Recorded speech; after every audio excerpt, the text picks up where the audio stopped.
Bom dia, boa tarde, boa noite a todos que estiverem ouvindo. Meu nome é Gabriel Batista e agora eu vou explicar um pouco. Eu tinha feito previamente uma introdução à análise de algoritmos recursivos, só que eu percebi que eu expliquei mais o final do que o início. Então, se vocês verem um vídeo aí chamado Final, Merge Sorte, Árvore Binária, Soma de Listas, eu começo ele como introdução. Só que no meio do caminho eu percebi que eu pulei muitas etapas que ia tornar muito mais legível e compreensível a mensagem que eu estava tentando transmitir. Então, para isto, eu vou começar do começo mesmo, né? Bom, para fazer algoritmos iterativos, a gente determinava o custo de cada linha e conseguia responder a equação. E criava uma equação e determinava o custo de notação O. Se os conceitos de notação O não estão muito bem colocados em sua cabeça, eu recomendo ver o vídeo que é antes desse, né, que são explicações de notação O, inclusive todos os outros vídeos, tá, são muito importantes. Progressão aritmética, geométrica e propriedades logarítmicas. A gente vai usar bastante isso aqui. E, bom, não precisam entender. Para aqueles que ficaram, eu não entendo a parte iterativa, eu preciso dela para entender a recursiva. Olha, em certa medida, sim, mas só para determinar a fórmula e resolver? Não, ok? Então vamos começar. Bom, primeiro a gente sabe que tem duas fórmulas para calcular o tempo de execução de cada algoritmo. A gente tem uma fórmula que... E o que é que representa cada coisinha daqui? A é a quantidade de chamadas recursivas, n menos b ou n... Perdão, gente, aqui eu tinha colocado 2, é porque eu já estava resolvendo outra coisa. Aqui é n sobre b ou n menos b ou n sobre b. O que é que esse b representa? É a forma como o problema vai diminuindo. É como a cada recursividade, veja, o A representa você ter um problema e executar uma chamada recursiva para criar novos subproblemas, ok? E o B representa o tamanho do espaço a cada chamada recursiva. Então, como você pode ver, por exemplo, aqui neste código, esse pseudocódigo, ele fala que tem um n, se for menor ou igual a 1, então ele retorna 1. E tem aqui a parte da chamada recursiva. Então, o que está acontecendo aqui? Veja, aqui tem duas chamadas recursivas. Então, se eu for montar a minha fórmula, eu diria que o A é igual a 2. A forma que... E a cada chamada recursiva, o tamanho do meu problema, ele diminui em quanto? De 1 em 1, como está vendo aqui, certo? Então, montando a fórmula, seria a primeira, onde seria de n menos 1. Por que não n menos 2? Você me pergunta. Porque n com menos 1, n com menos 1 não seria 2? Veja que para cada geração de problema, ele diminuiria o espaço em 1.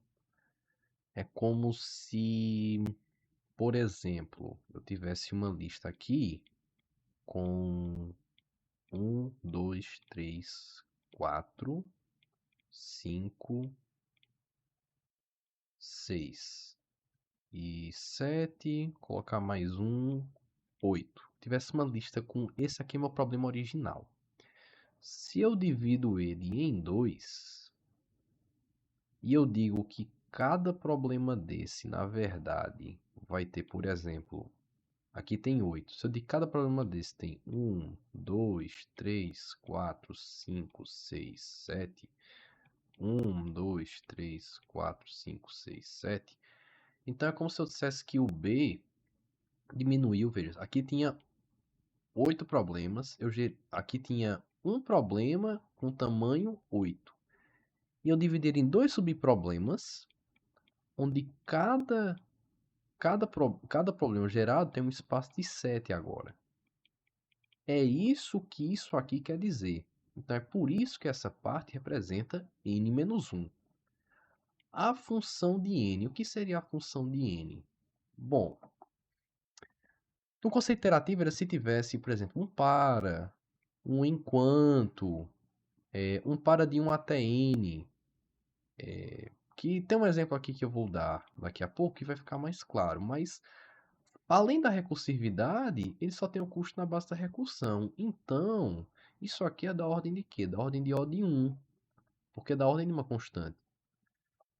A função de n seria nada mais do que o que se realiza em cada geração, em cada espaço de problema. E como não é feito nenhuma interação, como a ordem não é de n nem de nada, então seria uma constante. Sendo 0 ou 1, basta isso você colocar o O de 1 sendo 1 mesmo. E na base da recursão, veja, quando n for menor ou igual a 1, então ele está dizendo o quê? Que se ele for menor ou igual a 1, ele executa. Ou seja, a recursão dele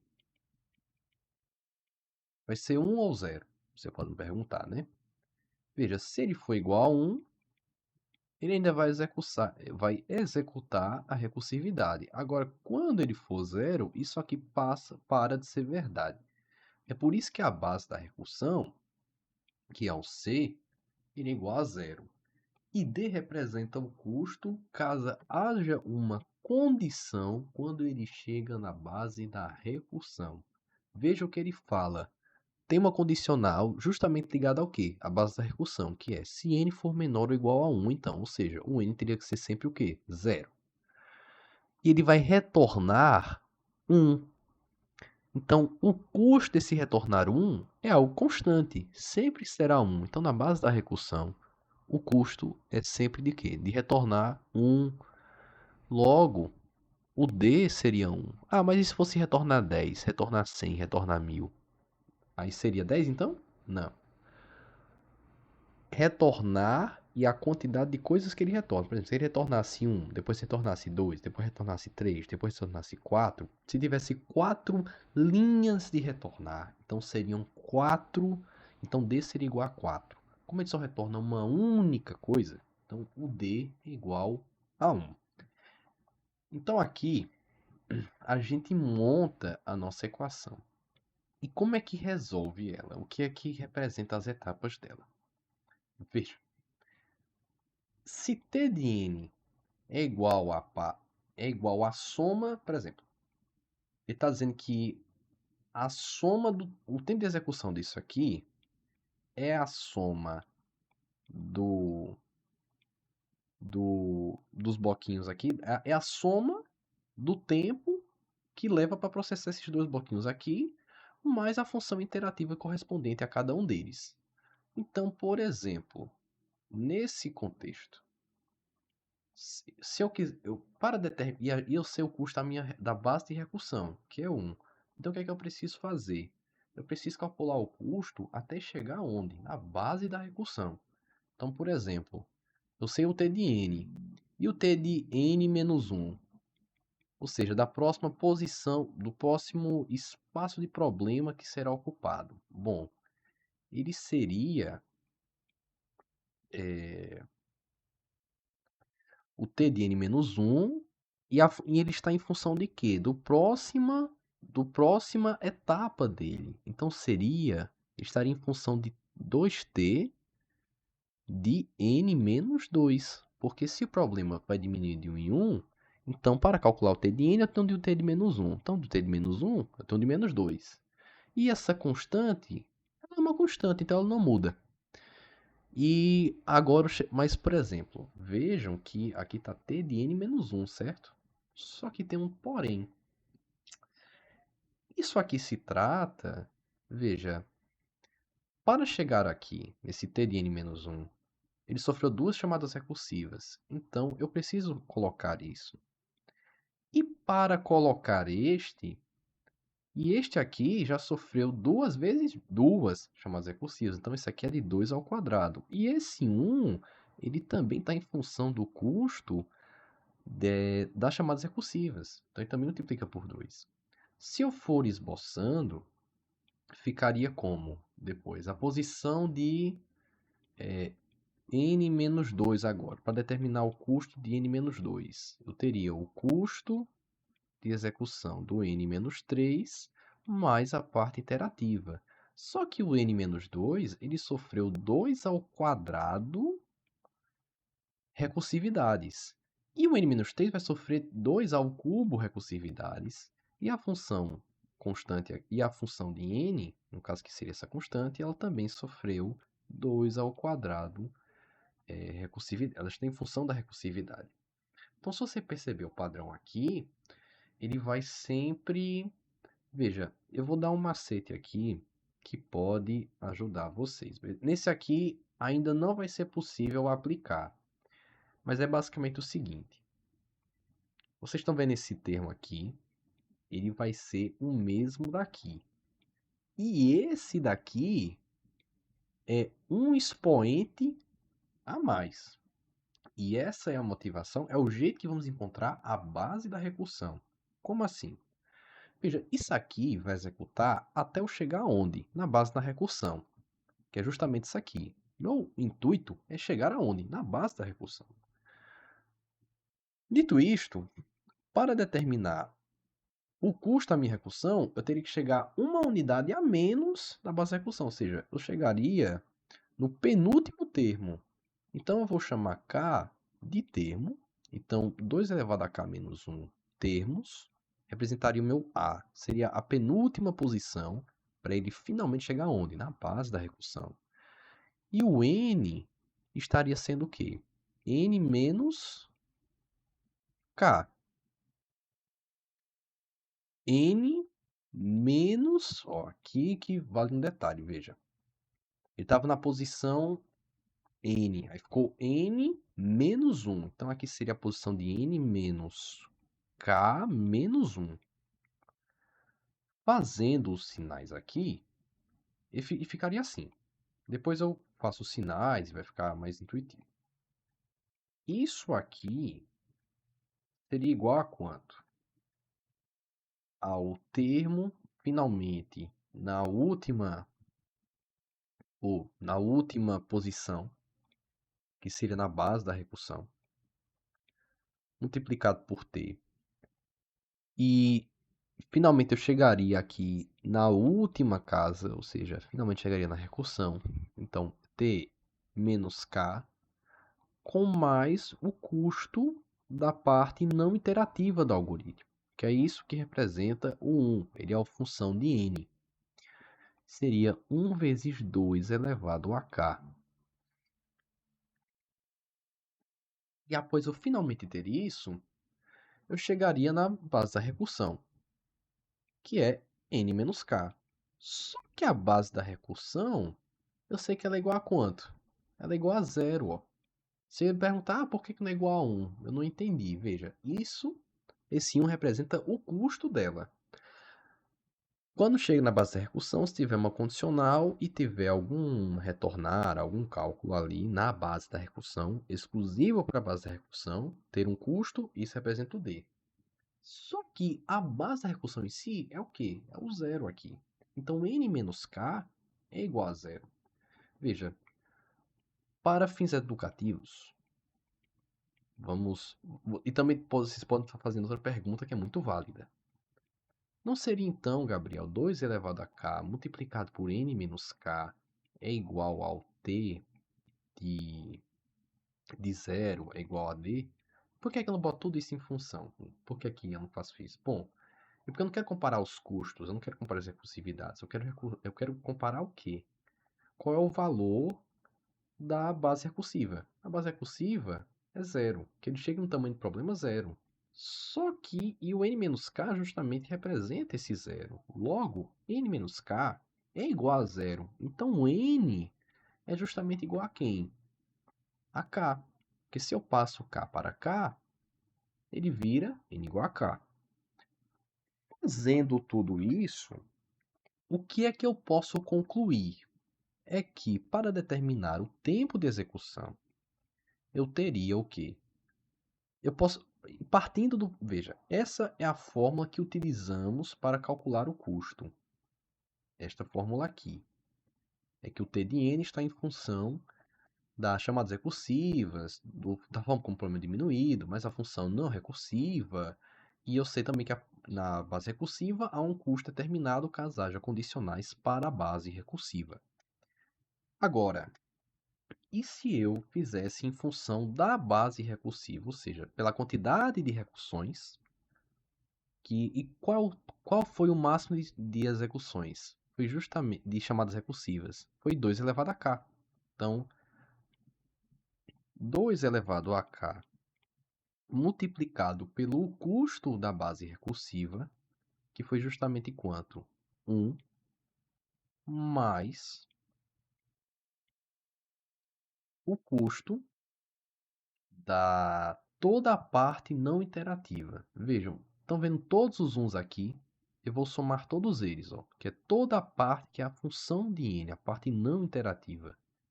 Aqui foi para determinar para determinar o custo na base recursiva. Agora eu vou determinar o custo em cada recursividade, há um custo interativo. É isso que eu vou determinar somando todos esses uns. Então, se vocês repararem, eu teria o custo 1 em T de N. Depois eu teria o custo de 2 vezes 1 no T de N menos 1. Depois eu teria o custo de 2 ao quadrado vezes 1 no N menos 2. E depois 2 ao cubo, vezes 1. E no fim de tudo, eu teria o quê? Eu teria 2 elevado a k menos 1 multiplicado por 1. Por que k menos 1 e não k? É porque o k menos 1, veja, na base iterativa, o custo a gente já sabe, o custo é 1. E ele já foi colocado aqui. Eu estou colocando todos os custos referentes a quê? A todas as partes, todos os custos tirando a base. É por isso que é k menos 1.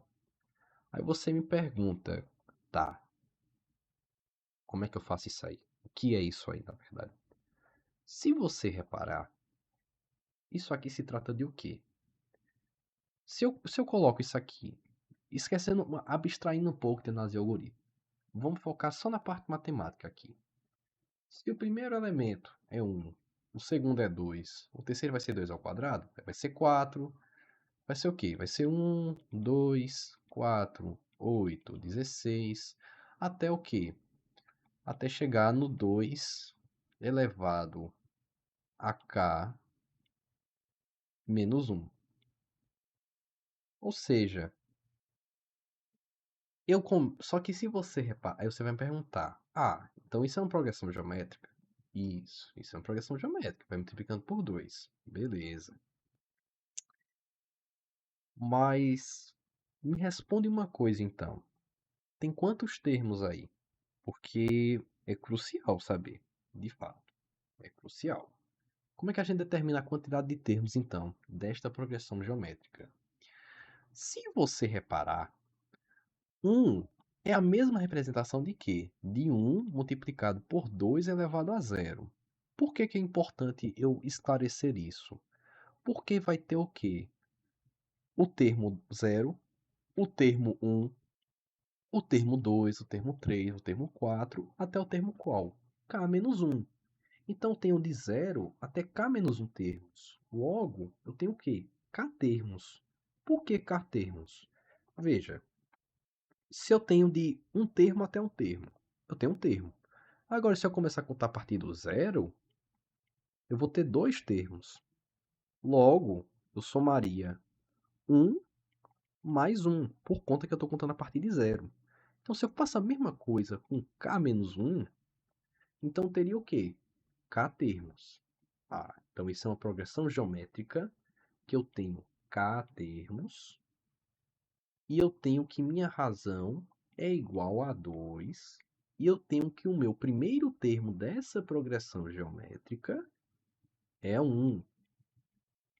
Ok, tudo isso representado, agora eu posso fazer o quê? A fórmula da progressão geométrica. Então, como é a fórmula de progressão geométrica? É o primeiro termo multiplicado pela razão elevada à quantidade de termos menos 1, isto sobre a razão menos 1. Substituindo cada um deles, eu teria o quê? Que a soma seria igual ao primeiro termo, que é 1, multiplicado por 2 elevado à quantidade de termos, que é k mesmo, menos 1 sobre 2 menos 1. 2 menos 1 é 1. Então, isso aqui seria o custo do meu, do meu, seria a soma, né, da minha progressão geométrica toda. Aí, beleza. No final, se você fazer essa multiplicação daqui, eu ficaria com 2 elevado a k menos 1. Beleza. Ok. E agora que eu resolver toda essa parte aqui, eu vou somar com o custo da base da recursão. E o custo da base recursiva foi estabelecido como quanto? Como 1. Logo, por isso que é 2 elevado a k multiplicado pelo custo da base recursiva, que o custo é de 1. Logo, você teria o quê? 2 elevado a k mais 2 elevado a k menos 1. Tudo isso representa o custo total de todo esse algoritmo. Só que veja, ele está em função de n e aqui está com k. O que eu preciso fazer aqui? Substituir cada k aqui por n. Então, e k é igual a quanto? K é igual a n. É por isso que o t de n aqui seria 2 elevado a n mais 2 elevado a n menos 1. Você poderia somar esses dois e aí ficaria com o quê? É t de n, cujo qual teria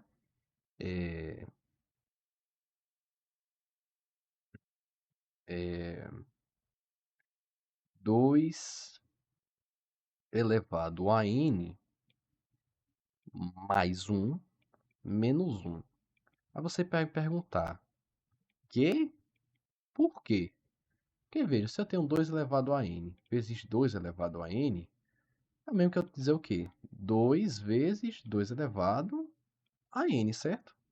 Se eu pego aqui e passo para o expoente, vira mais 1. Você pode explicar de um jeito ainda mais simples? Posso.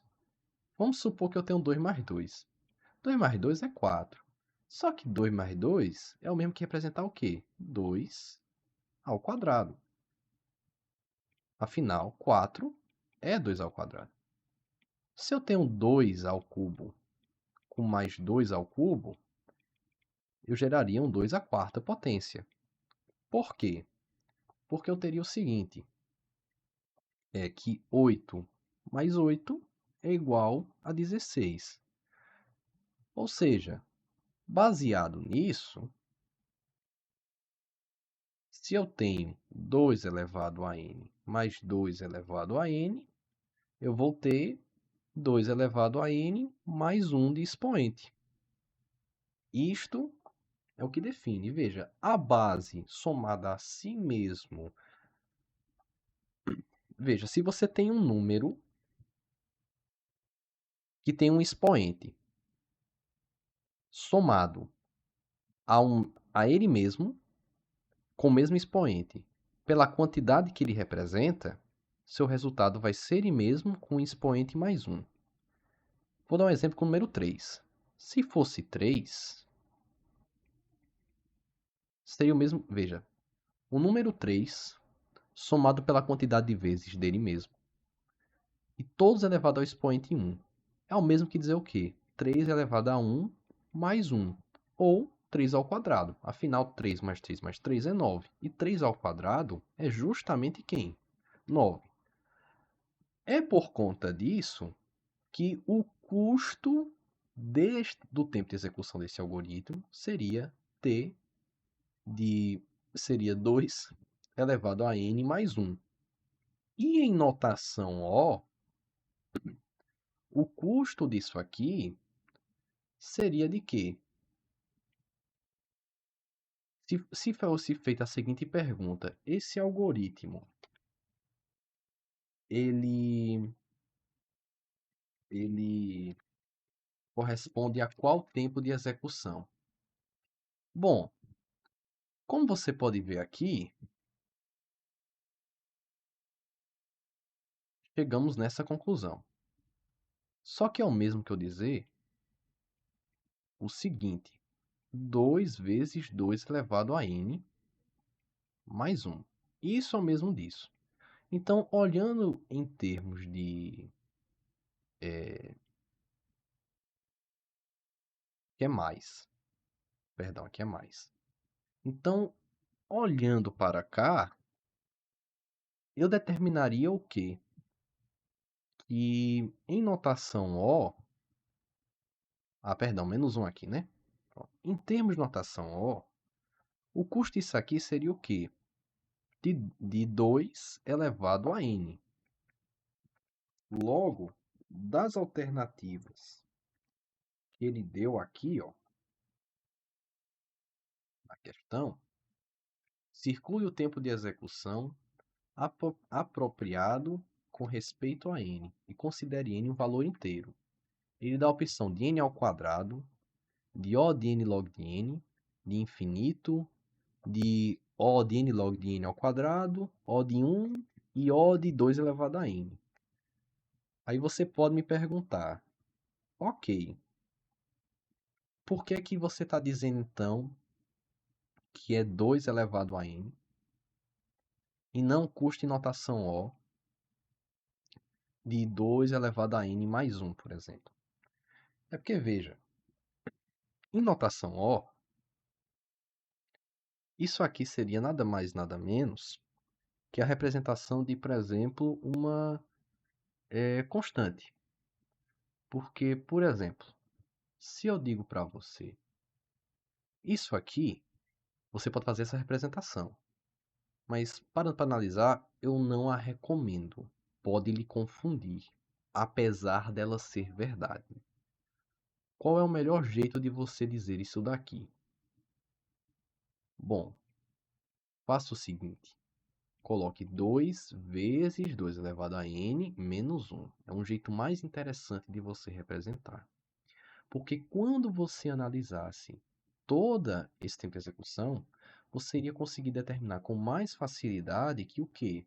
Que seria t, seria 2 elevado a n.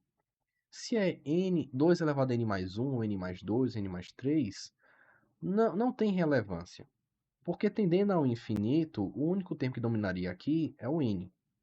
Essas questões, veja, para quem viu análise de algoritmo, isso aqui é relevante. Isso aqui são duas notações O diferentes. Agora, nesse contexto aqui, não. Nesse contexto daqui, veja, se você tem 2D, você vem você dizer o seguinte. Então, o maior custo de notação O seria esse. Isso é diferente das propriedades de logaritmo. São duas coisas diferentes, ok? Isso aqui tem uma notação O. Esse aqui tem outra notação O. Agora, esse aqui, não tem a notação de 2 elevado a n mais 1. Tem a notação de 2 elevado a quem? A n. Porque se você tem 2 elevado a n com mais 2 elevado a n com mais 2 elevado a n, você podia ter infinitos, né? Só que o custo disso aí continuaria sendo de 2 elevado a n. É por isso que em notação O, o custo disso aqui seria 2 elevado a n, e das alternativas dadas, a resposta correta seria essa daqui. Eu vou fazer mais questões e espero que ajude.